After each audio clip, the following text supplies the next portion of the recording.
Mademoiselle Cocotte, Guy de Maupassant.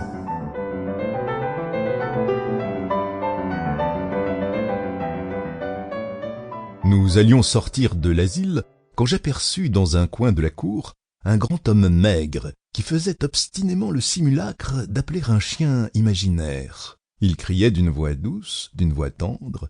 « Cocotte, ma petite Cocotte, viens ici, Cocotte, viens ici, ma belle !» en tapant sur sa cuisse, comme on fait pour attirer les bêtes.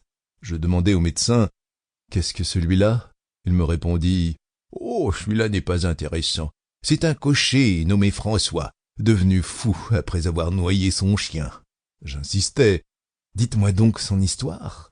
Les choses les plus simples, les plus humbles, sont parfois celles qui nous mordent le plus au cœur. » Et voici l'aventure de cet homme qu'on avait su tout entière par un palefrenier, son camarade. Dans la banlieue de Paris, vivait une famille de bourgeois riches. Ils habitaient une élégante villa au milieu d'un parc, au bord de la Seine. Le cocher était ce François, gars de campagne, un peu lourdeau, bon cœur, niais, facile à duper. Comme il rentrait un soir chez ses maîtres, un chien se mit à le suivre.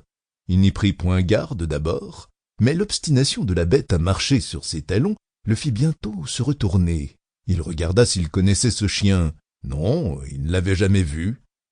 C'était une chienne d'une maigreur affreuse, avec de grandes mamelles pendantes.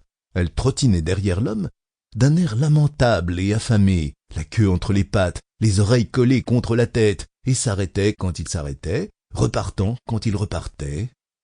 Il voulait chasser ce squelette de bête et cria « Va-t'en !» Sample complete. Ready to continue?